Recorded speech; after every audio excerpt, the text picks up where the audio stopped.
This feels like a really intense question to answer right now in this moment.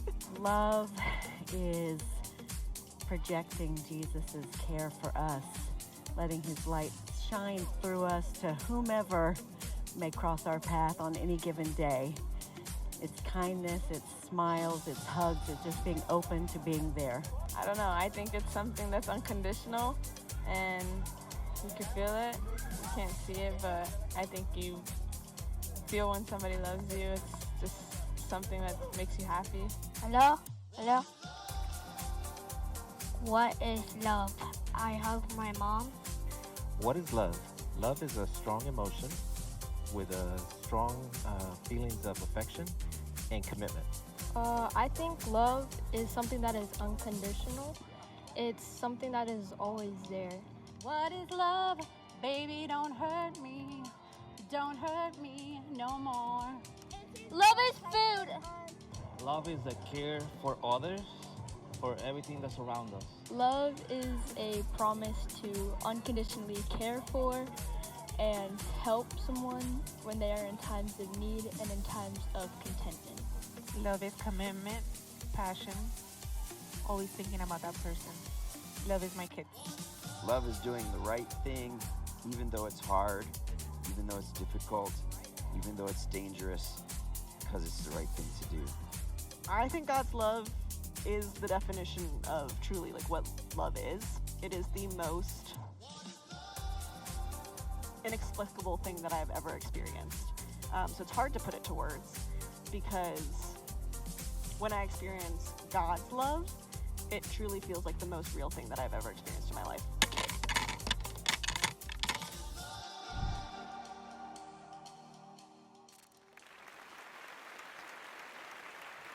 Well, Nona Church, Narcoossee, Moss Park, online. We're so glad that you're with us. Wherever you are a part of the Nona Church family today, we're so thankful that you are with us in the room. Let's put our hands together and welcome those that are joining us today. So glad that you are here with us. What is love? That's what we're going to talk about today as we continue on in our journey through the Unlimited series. Today, I'm excited about what we're going to be a part of because today we have the opportunity to reach across the globe and transform the lives of people who need it the most in a small village in Mbonachera, Malawi. In many ways, what we're gonna experience today and together as a church community is we're gonna have the opportunity to not only receive, but extend God's unlimited love to a people that are praying that he might answer their prayers. And speaking of prayer, what I wanna do today before we jump into what I know is gonna be an amazing day for our church, I want us to remember the prayer that has been guiding us as a church community over these last few weeks is the prayer that Paul prays for the church in Ephesus that we're praying as a leadership team becomes the lived reality and experience of everybody that calls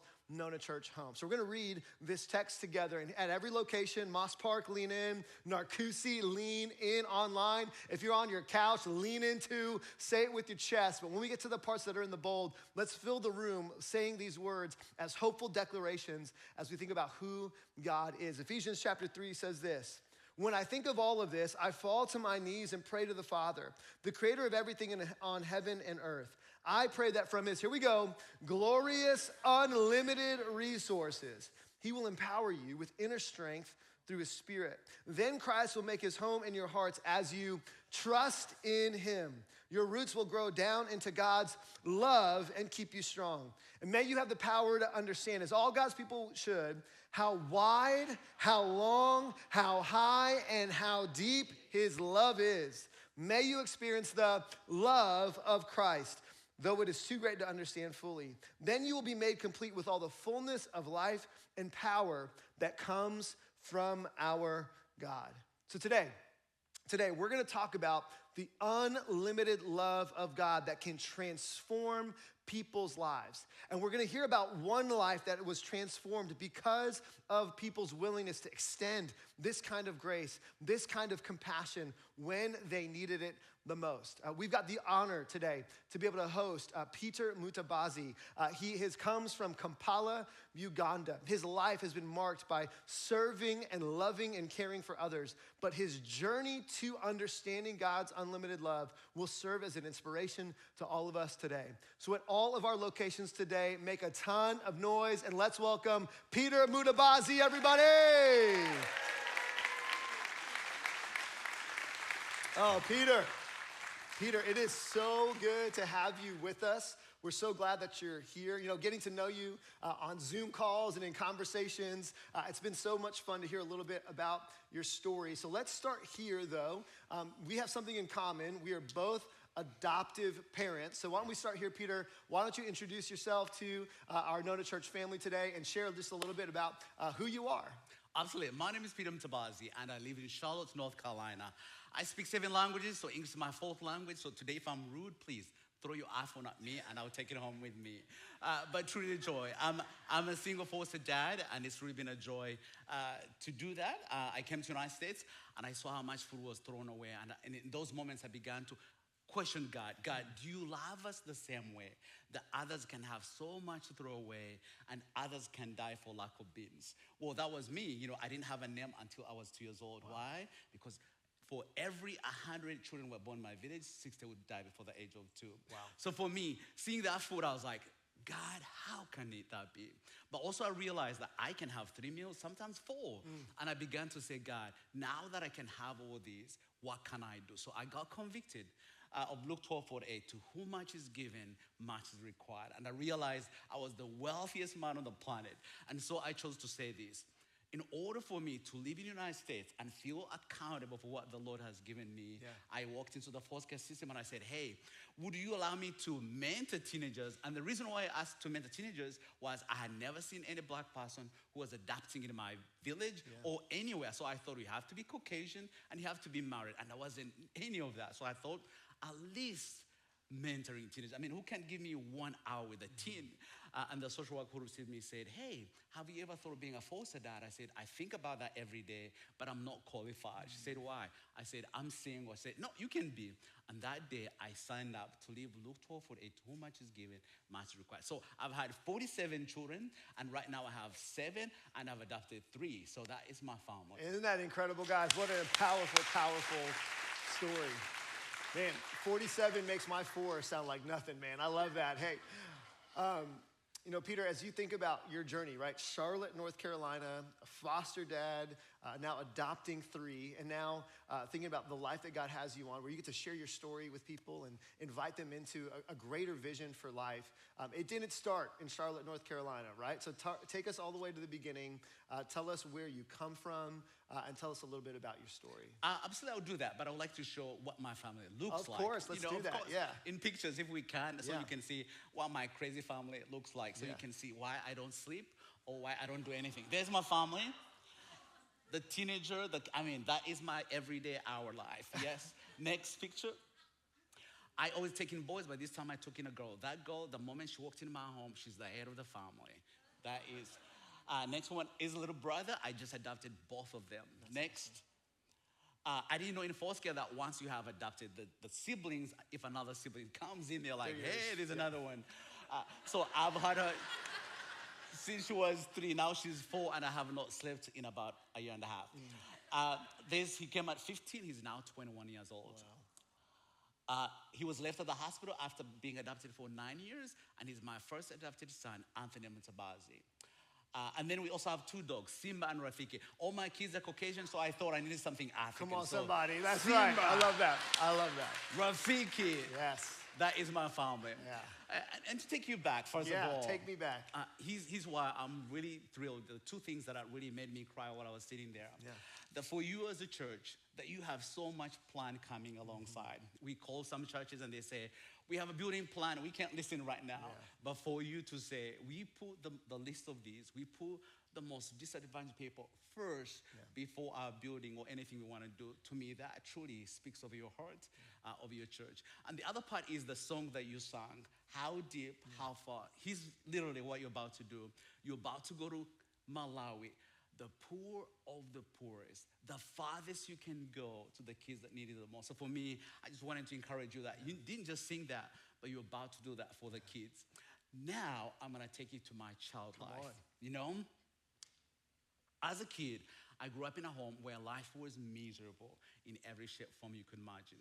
Grew up in a home where I had one meal every other day. Grew up in a home where a meal was beans today and potatoes the next day.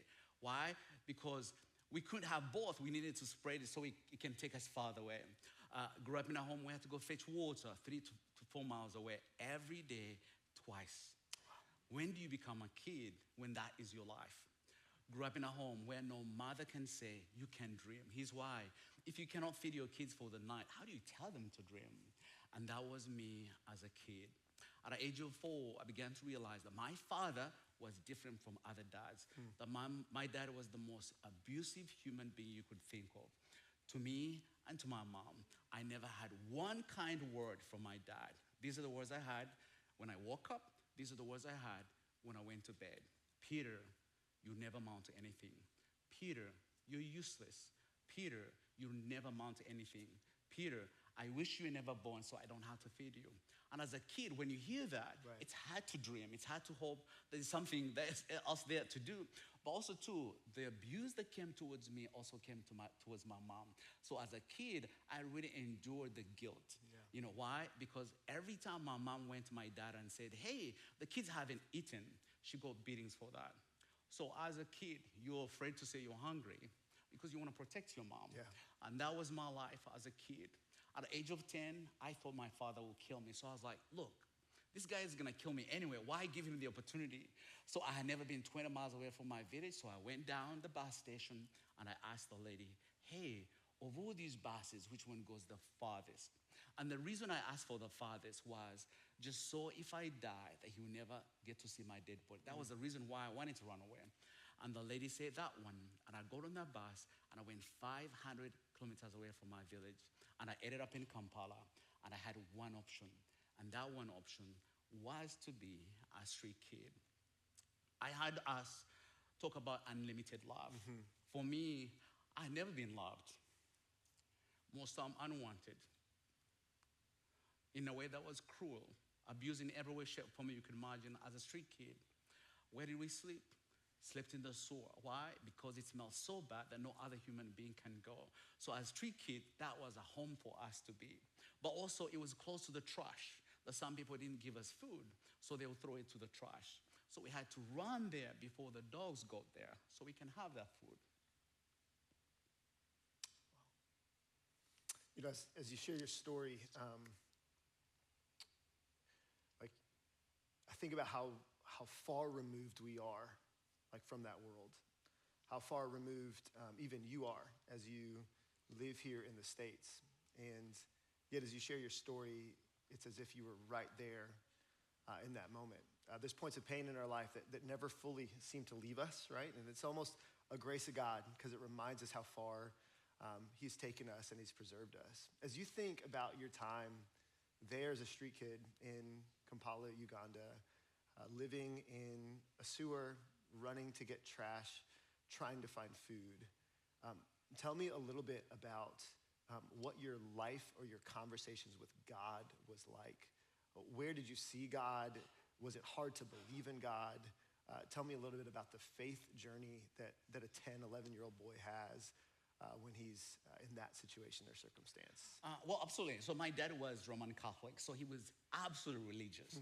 And I think for me, I could understand how you can be so religious and also abusive at the same time. So for me, I didn't believe there's a God because the God that I knew was through my father's eyes.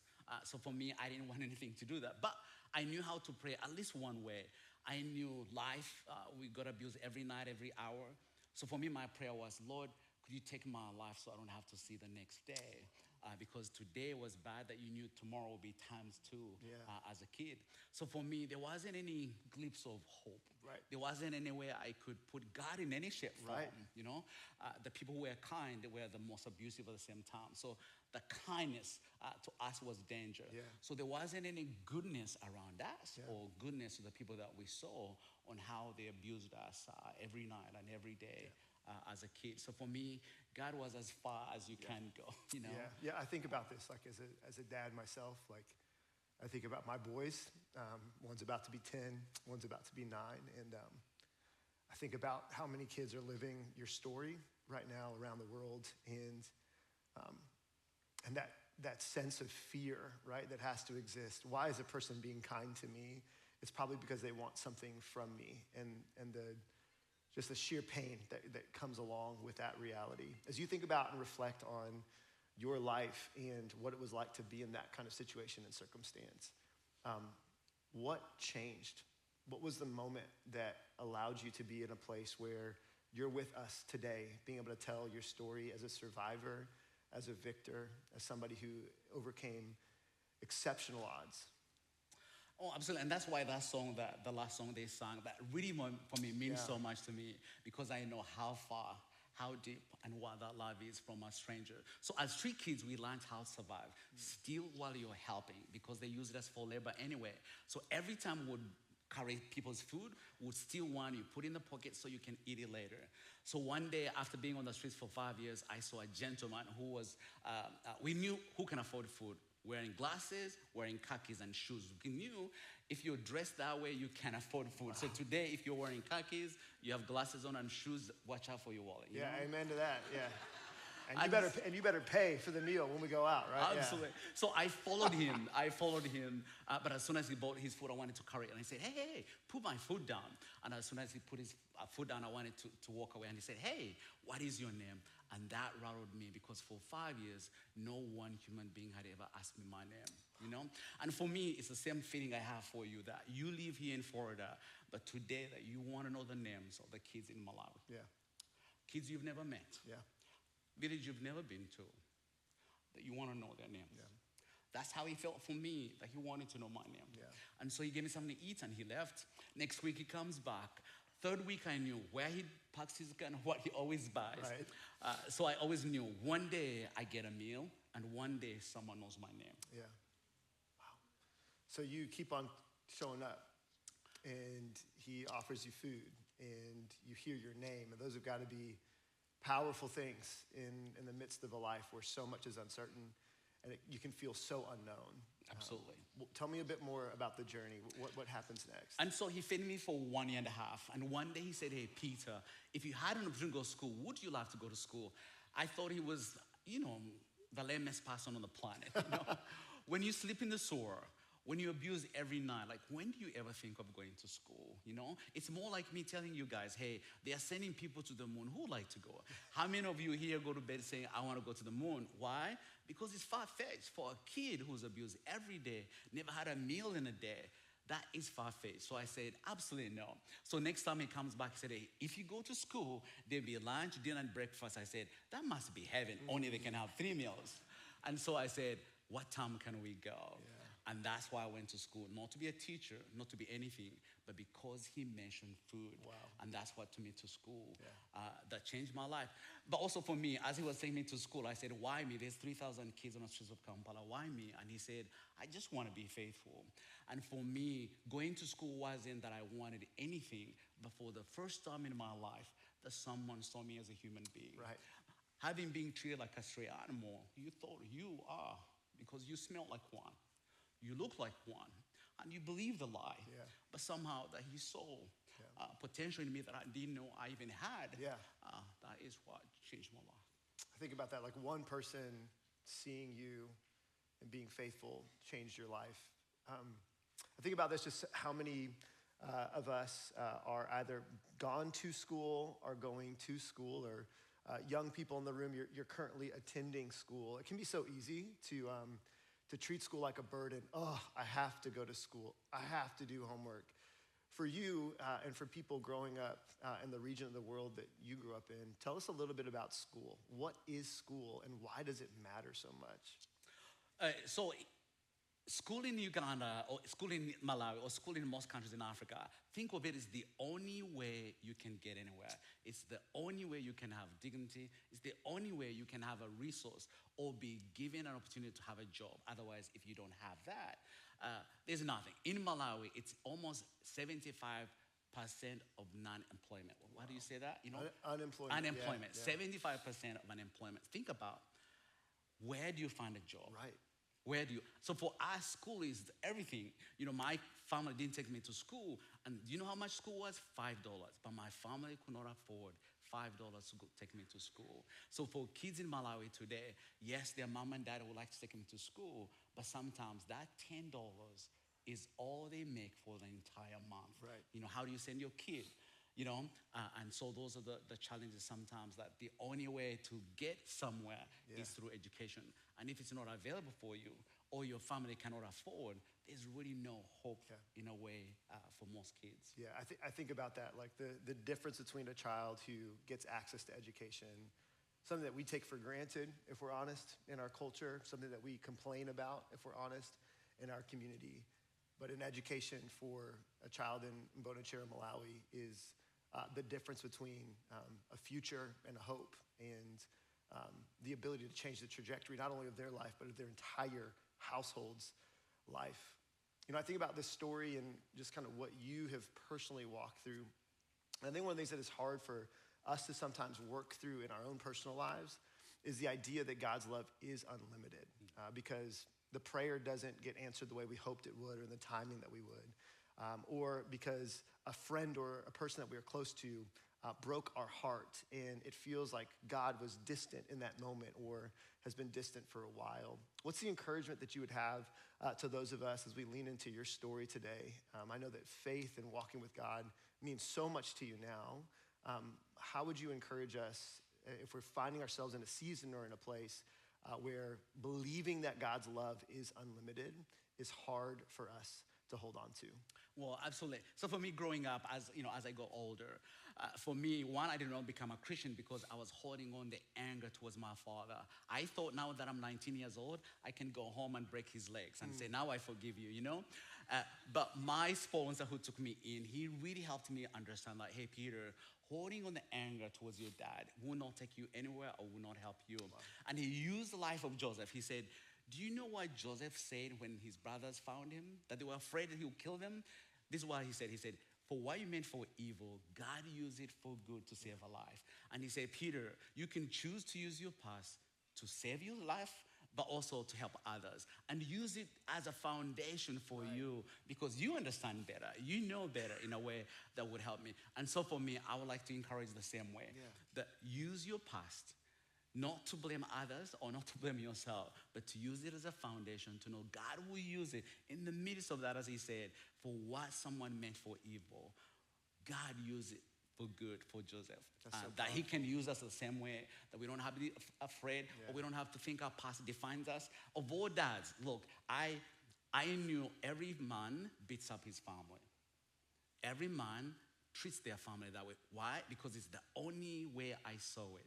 But this man, when he came into my life, he really showed me what a man, what a father ought to be. So for me, being a dad, yes, I could have gone the wrong way. But this man, he truly, truly shared me and showed me how to be. So yes, I had a really tough life as a kid. But through the kindness of a stranger, he truly showed me what unconditional love means. That we can use whatever we've come from and use that opportunity to where God has healed us and look back to what he's done for us and use that as an everyday step to say, he did it yesterday, he can do it for me. And that's what has helped me truly overcome all that. That's powerful. You know, I think about even in my own life, it's the places of my greatest pain that when I hand it to the Lord and choose forgiveness, he allows to be the places of greatest redemption and impact in other people's lives. And you're a walking example of this, right? You are someone who knew the pain of a abusive father, a neglectful father, and you have given your life and devoted your life now to being a tangible, hands-on, engaged father in the life of the children that you have adopted and that you're fostering. But then there's this amazing gift that God has given you to share your story in such a way that reminds all of us that we have an opportunity to be the stranger that was stepped into your life, that changed the trajectory of your entire life. As we think about the opportunity that our church has today, the opportunity that our community has in the next few moments to be that person in the life of a child in Bonachera, Malawi. Tell us a little bit about why our decision to say yes, to be involved, to be engaged, to literally embrace this village and the children in this community is so important and so vital. Well, absolutely. So remember, there were more than 3,000 kids on the streets of Kampala, but he chose that one, and that one happened to be me. Yeah. But here's how it's happened. It's changed my entire family. Because he was faithful, my mom and my family and my siblings, they have all come to know the Lord as their Lord and Savior. Can we celebrate that? Like, that's so cool. Absolutely. Why? Because they said, if a stranger love my child as theirs, Right. I want to know why. Yeah. And once they knew that he loves the Lord, and that's how they came to know the Lord as well. For me, because he was faithful as well, like that's why I'm a foster dad. Yes, I have extra bedroom for sure, but he truly taught me what our father ought to be. Yeah. And that's why I'm a foster dad. The other part too is he's really helped me see the best in others. It's easy as a foster parent to see their bio parents and say they are villains. No, they are moms who need resources. They are moms who need someone to come alongside. And I learned that through the kindness and the unconditional love that he shared with me. For kids in Malawi, think this way. Yes, they would like to go to school, but you know why they cannot go? Because they have to walk that 4 miles to get water, and they have to do it twice a day. When do you go to school? For moms who get to drink dirty water. In Malawi, the average of the children making to 5 is really low. Why? Because they are drinking dirty water. Yeah. Why? Because it's the only water that they have. So for us to truly come in and give them a little glimpse of hope, not only are we doing it to their mom and dad, but also we are doing it to their grandparents. That their kids don't have to walk miles and miles to get water, but they get to put water within their community. Yeah. They get to put the school that they don't have. They get to put the clinic that wasn't there before that can treat malaria. And that is the way you're gonna change the entire community in a way that God will use whatever resource, no matter how small, to truly impact the grandma, the mom, the local church, their little everything around their lives will be changed because someone here said, I just want to be faithful. Yeah. Just like that man said, I cannot take them all. Right. 3,000 kids on the streets of Kampala, but I'll take one. Yeah. And that one happened to be me. Yeah, think about this. What we're going to get the opportunity to do today is say yes to 1, 2, 4, 5 children, whatever we have the capacity to say yes to.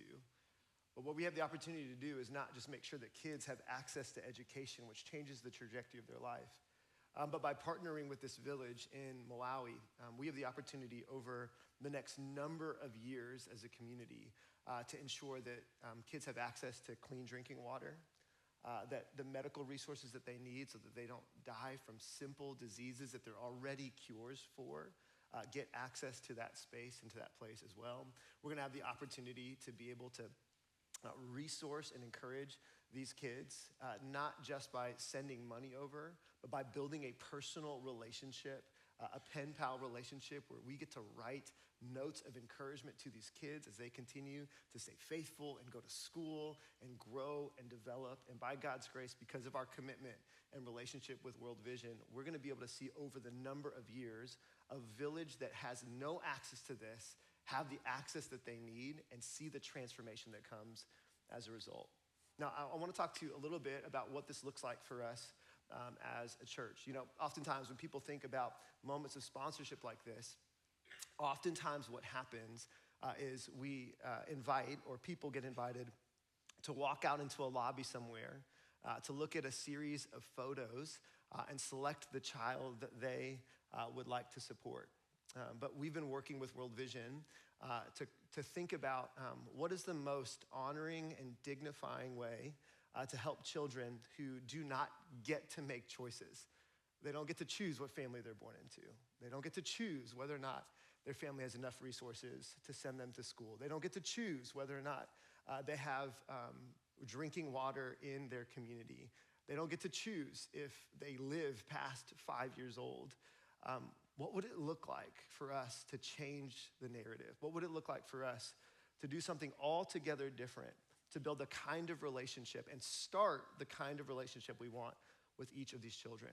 So we've partnered with World Vision to do something a little bit different that you get to be a part of today. But in order to understand it, turn your eyes to the screen.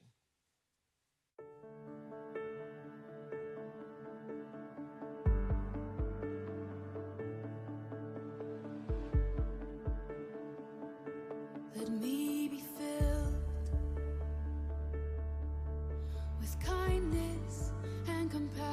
searching for the one for whom you love and gave your son for humanity. Increase my love. So help me to love with open arms like you do.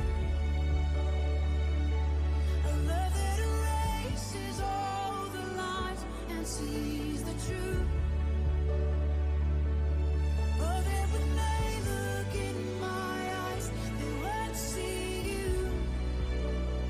Even in just a smile, they would feel the Father's love.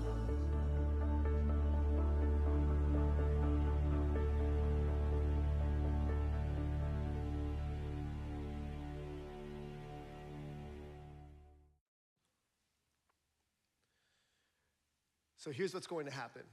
In just a few moments, we're going to give you the opportunity to walk out at all of our locations and to experience the opportunity to give a child, perhaps for the first time in their life, the opportunity to make a choice. We're going to take photos across all of our campuses today. And in just a couple of days, a team from our church is going to fly to Mbonachera, Malawi. And your photos are going to be in a room just like the one you saw in that video. And the kids that have been praying and have been waiting for an opportunity to get access to education, who have no idea that there's a church in Central Florida that's been thinking about them and praying for them, they're gonna walk into a room and they're gonna see your photos. And they're gonna get to select you and decide who they want to be their sponsor. And then in just a week later, on a reveal day, you'll get to walk out into the lobby with your friends and with your family. And you'll be able to open up an envelope where you'll see a photo of the child holding your photo, saying that they have selected you. We get the opportunity. We get the opportunity to do something that changes the trajectory of a child's life. And you might be sitting here today in one of our rooms saying, well, man, we've got Commitment Sunday next week. We've got Commitment Weekend coming in a week. And you're asking us to be a part of sponsoring a child. And then we've also trying to build something out here for our church right here in our local community. And I want to be really, really, really clear. I would rather you reduce the commitment that you are praying for to build a better future for our church and allocate those resources to make sure every single child, every single kid in Mbonachera, Malawi, has a better future, that they have access to education, that they have the opportunity to step into a life of dignity. And let's be the people that come alongside those kids. Stacy and I and our family, we've already committed to be a part of this story, and we're inviting you to join us in that process. I've got this really cool app that allows me to see every single time a family in our church says yes and takes their photo and joins us in being a church right here in this community that blesses a village in Mbonachera, Malawi. And listen, it is $39 a month to change the trajectory of the life of a child.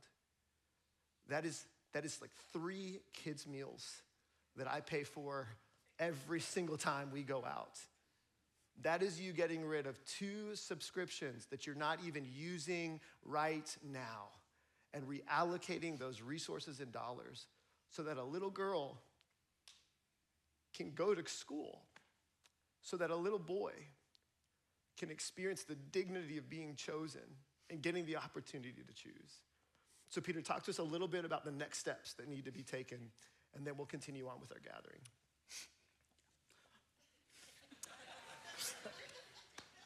And here's why it's so special. I never had an opportunity to choose a meal. I had my first pair of shoes at 17. I slept on a mattress the first time at 16 years old. This Christmas, for the kids in Malawi, you get to give them an opportunity to choose one greatest thing they've never been able to choose from. This Christmas is gonna be the best Christmas ever because they have no shoe to choose from. Probably they went to bed tonight hungry, but you're about to change that for them in a couple weeks. Just like that man said, You don't stink. You have potential. Yeah. Today, you're seeing the potential in the list of these. It's really easy. You receive this when you came in. You get your phone. You can get it out now. Get your phone. You scan it, and it's gonna give you the QR code. That QR code, a link. There'll be a link. In that link, you fill in the information. Your name, how many kids you want to sponsor. We sponsor 14 in my family. And then you have two options for pictures. For picture, we have people that can help you. We have cameras. So don't worry if you have gray hair, if you didn't have makeup, the pictures will be perfect. And if your family is not here, you can also upload a picture that is already on your phone. And we need this weekend. Why? Because the team is traveling next week, and we want to send all these pictures to Malawi to say, hey, can you choose 500 kids to make sure they choose the 500 pictures that we have? Because we don't want the kids to come and say, I have no one to choose from. We can only invite the children by how many pictures we got for them to choose from. And then in a couple weeks, we have a Sunday called Reveal. You get to know who chose you and why they chose you. And in that envelope, there'll be a little boy or little girl to tell you why they loved you and why they made you part of the family. Yeah, I'm really excited about what this means for our church. I think the opportunity for us to recognize that we are a part of God's global family, that he has blessed us beyond imagine where we live here. And the unlimited love that we're talking about today, it's an unlimited love God has given us to extend to those around the world. And I can't wait to see what happens when hundreds of us say yes to children in the village of Mbonachera, Malawi. I cannot wait to see what happens years from now as we get to celebrate the stories of children whose names are known and whose lives were changed because of strangers who said yes. So in just a moment, I'm gonna turn it over to your campus pastor who's gonna help walk you through a couple more steps. But I am so excited and so grateful that we get to be a part of this story today. Can we put our hands together and thank Peter as we lead this thing? Thank you,